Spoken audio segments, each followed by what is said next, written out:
여러분 안녕하십니까? 프로축구 대전 하나시티즌이 대전 월드컵 경기장에서 열린 하나은행 K리그1 2025 3라운드 홈경기에서 수원FC를 1대 0으로 꺾었는데요. 해결사 주민규의 극장골을 앞세워 수원FC를 2연패에 빠뜨리고 시즌 2승째를 챙겼습니다. 보도에 김진석 기자입니다. 대전은 주민규와 마사가 투톱을 이루고 최건조와 김현욱, 밥신, 윤도영이 2선에 포진하는 4-4-2 카드를 꺼내들었습니다. 박규현과 안톤, 하창래, 강윤성이 수비 라인에 섰고 이창근이 골문을 지켰습니다. 대전의 첫 15분, 볼 점유율이 79%에 달할 정도로 주도권을 쥐었습니다. 대전은 전반 36분 결정적인 기회를 놓쳤습니다. 주민규가 내준 패스를 김현욱이 슈팅까지 연결했으나 골대를 강타했습니다. 이후 주민규의 중거리 슈팅도 골키퍼의 선방에 막혔습니다. 전반 슈팅 수에서 6대1 우위를 점하고도 균형을 깨뜨리지 못한 대전은 후반 시작과 함께 정재희를 투입했습니다. 수원FC도 지동원을 투입하며 맞불을 놨고 이후 대전은 김준범과 김현우, 수원은 이준석과 박용희를 투입하며 반전을 노렸습니다. 후반 42분 주민규가 해결사로 나섰습니다. 왼쪽 측면에서 올라온 안톤의 크로스를 정재희가 연결한 슈팅이 문전에 있던 수비에 맞고 흘렀습니다. 주민규가 오른발 논스톱 슈팅으로 연결해 굳게 닫혀있던 수원FC 골문을 열었습니다. 대전의 짜릿한 1대0 승리를 이끄는 결승골이었습니다. 감독님한테 여쭤봤더니 인내하고 기다려야 된다. 그리고 찬스가 하나 왔을 때 살려야 된다라고 거기에 힘을 써라라고 이야기를 하셨는데 이게 전반 끝나고 코칭한 게 맞아떨어져가지고.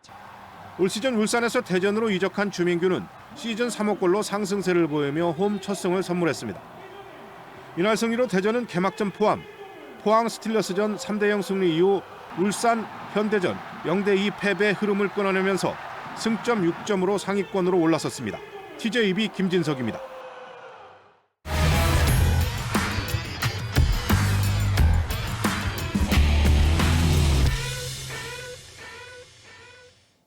한화이글스의 올 시즌 전력을 점검해보는 기획보도. 오늘은 그 세 번째 순서로 가을 야구 핵심 열쇠로 꼽히는 외국인 선수들의 면면을 살펴보겠습니다.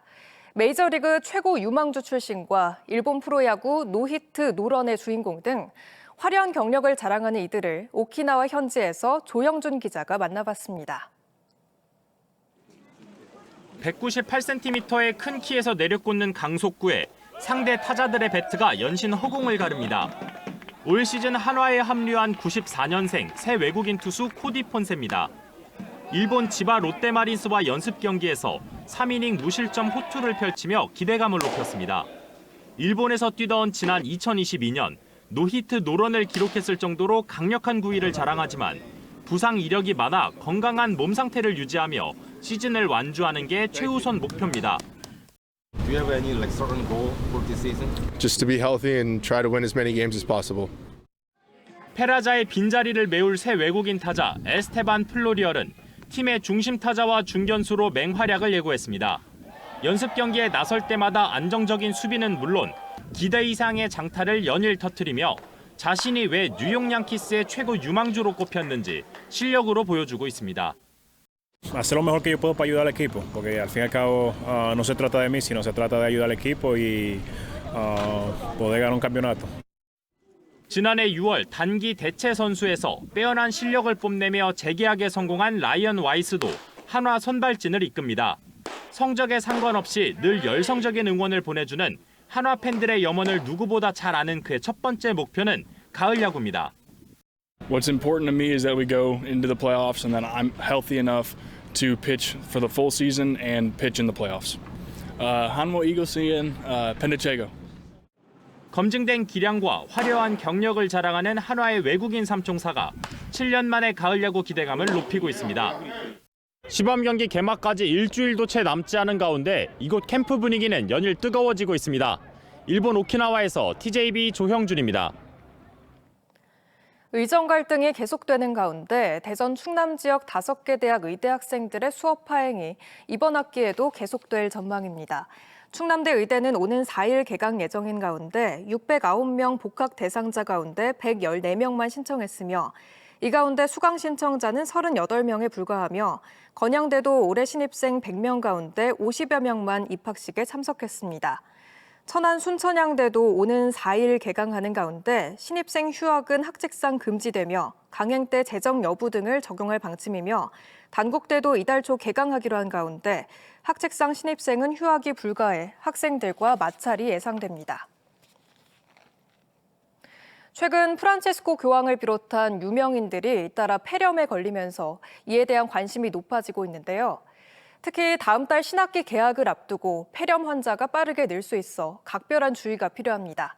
이경은 객원 의학 기자가 자세히 설명해 드립니다. 최근 폐렴에 걸려 2주째 입원 치료를 받으면서 위중한 상태로 알려진 프란치스코 교황. 일본 여행 중 급성 폐렴으로 숨진 대만의 유명 배우 서희원 씨까지. 최근 유명인들이 잇따라 폐렴에 걸렸다는 소식이 전해지면서 이에 대한 경각심이 높아지고 있습니다. 특히 올 겨울 독감 확산세가 거셌던 만큼 다음 달 신학기 개학을 앞두고 다시 환자가 급증할 수 있어 각별한 주의가 필요합니다. 독감 바이러스 감염으로 폐의 방어 기능이 약해지며 폐렴으로 이어지기 쉽기 때문입니다. 독감 자체로도 그 폐렴을 유발할 수가 있고요. 그것뿐만 아니라 2차적인 세균 감염이 잘 동반되기 때문에 폐렴이 잘 생깁니다. 질환의 대장이라고도 불리는 폐렴은 국내에서 암, 심장질환과 함께 3대 사망 원인으로 꼽힙니다. 지난 2023년 폐렴으로 3만 명 가까운 사망자가 발생했는데 10년 새 사망률은 2.7배나 올랐습니다. 폐렴의 초기 증상은 발열과 오한, 기침, 가래 등 감기와 비슷합니다. 흔한 증상으로 생각해 초기 치료를 놓치는 경우가 많지만 이후 호흡곤란과 가래의 색이 젓갈색으로 바뀌면 폐렴을 의심해봐야 합니다. 고열과 함께 객담을 동반한 기침이 한 4, 5일 이상 계속된다면 반드시 병원을 가봐야 됩니다. 기본적으로 거담제, 해열제를 쓰고 있고요. 어린아이나 노인, 기저질환자 등은 쉽게 낫지 않고 폐혈증이나 쇼크 등 생명까지 위협할 수 있어 예방 노력이 무엇보다 중요합니다. 폐렴구균 예방 백신을 접종하면 중증으로 발전하는 것을 막아줘 만성 질환자는 최대 84%의 예방 효과를, 65세 이상 노인은 75%의 효과를 보입니다. 평소 코와 목의 점막에 있던 폐렴구균이 면역력이 약해지는 틈을 타 폐에 침투하기에 면역력 관리도 빼놓을 수 없습니다. 충분한 수면과 영양가 높은 식단을 챙기는 등 평소 면역력을 유지할 수 있는 생활 습관을 지키고 개인위생을 철저히 하는 게 도움됩니다. TJB 닥터 리포트 이경은입니다. 만취 상태로 운전대를 잡고 역주행까지 벌인 80대에게 벌금 800만 원이 선고됐습니다. 81살 A씨는 지난해 7월 14일 새벽 12시 20분쯤 대전 유성구의 한 도로에서 혈중 알코올 농도 0.161%, 면허 취소 수준의 만취 상태로 운전을 하다가 6차로 도로를 역주행한 혐의로 재판에 넘겨졌습니다. 대전지법 형사 8단독은 역주행 운전으로 교통사고 위험이 매우 높고 잘못을 인정하지 않고 있지만 초범인 점을 고려했다고 판시했습니다. 태안군은 한국관광데이터랩의 지역별 관광 현황 분석 결과 올해 1월 97만 9천 명이 태안을 찾아 지난해 1월 86만 5천 명보다 13.1% 늘었다고 밝혔습니다. 군 관계자는 태안의 경우 통상 1, 2월에 연중 가장 적은 방문객이 찾는 만큼 1월 방문객 증가는 의미 있는 결과라며 2025 태안 방문의 해를 맞아 세대별 지역별 맞춤 홍보 전략을 마련한다는 계획입니다.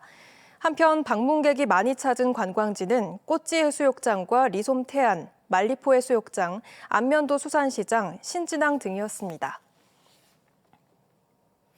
홍성군이 홍주읍성 성곽의 복원 정비 사업을 위해 성내 일부 도로와 임시 주차장을 폐쇄합니다. 북동측 성곽 복원 정비 구간 가운데 일부가 영구 폐지되며 지난해 11월 조성한 조양문 주변 임시 주차장도 폐쇄되고 동남측 성곽 발굴 조사 구간에 포함되는 일부 역시 4월까지 임시 폐쇄됩니다. 군은 북문 동측 성벽 구간부터 조양문에 이르는 185m 구간과 북문에서 옛 정부화 교육장에 이르는 185.6m 구간에 대한 성곽 복원 정비 사업을 내년 9월까지 진행할 예정입니다.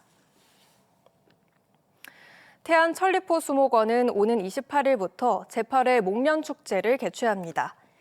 이번 행사는 국내 유일의 목련 축제로 소복소복 목련 산책을 주제로 4월 20일까지 계속되며 축제 기간 목련 정원을 비롯한 천리포 수목원 비공개 구역을 해설사와 함께 탐방하는 유료 해설 프로그램도 진행됩니다.